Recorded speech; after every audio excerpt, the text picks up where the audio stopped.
ಯಾರಾದರೆ ಆ ರಾಜರ ಧಾರ್ಮಿಕತೆಯಿಂದ ಜಗತ್ತಿನಲ್ಲಿ ಸುವೃಷ್ಟಿಯಾಗಬಹುದೋ ಅಂಥವರನ್ನು ನಾವು ಆರಿಸಬೇಕು ಅನ್ನೋದನ್ನು ನೀವೆಲ್ಲ ಅತ್ಯಂತ ಎಚ್ಚರದಿಂದ ತಿಳಿಯಬೇಕು ಆಗಬೇಕಾಗಿದೆ. ದೂರದಲ್ಲಿದ್ದು ಕೇಳುವವರೆಲ್ಲ ಇದನ್ನು ಚೆನ್ನಾಗಿ ಗಮನಿಸಿ. ಯಾರಾದರೇನೋ ಹೇಗಾದರೇನೋ ಅಂತ ಉದಾಸೀನವಾಗಿ ಕೂಡುವುದಲ್ಲ. ಎಲ್ಲದರ ಮೇಲೆ ಶ್ರೀಹರಿಯ ಇಚ್ಛೆ. ಆದರೆ ಮನುಷ್ಯನ ಪ್ರಯತ್ನ, ಹೊಟ್ಟೆ ತುಂಬುವುದು ದೇವರ ಇಚ್ಛೆಯಿಂದ.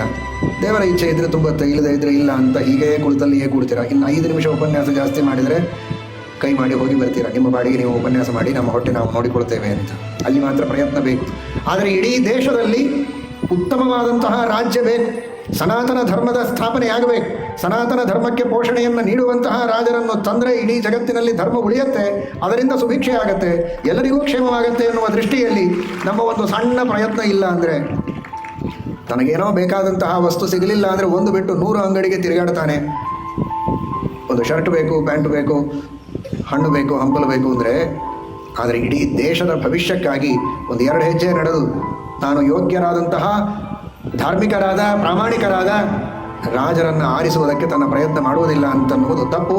ಆ ಆಲಸ್ಯವನ್ನು, ಆ ಔದಾಸೀನ್ಯವನ್ನು ಕಿತ್ತೆಸೆದು ಉತ್ಸಾಹದಿಂದ ಒಂದು ಸಣ್ಣ ಕೆಲಸವನ್ನು ಮಾಡಿದರೆ ಅದು ದೇಶದ ಸೇವೆ, ಅದು ಪರಮಾತ್ಮನ ಸೇವೆ. ದೇಶ ಅಂದರೆ ಪರಮಾತ್ಮನೇ. ದೇಶದಲ್ಲಿ ಅಂತರ್ಯಾಮಿಯಾದಂತಹ ನಾವು ಯಾವ ರೀತಿಯಿಂದ ಆ ಭಗವಂತನನ್ನು ಭಜಿಸ್ತೇವೆ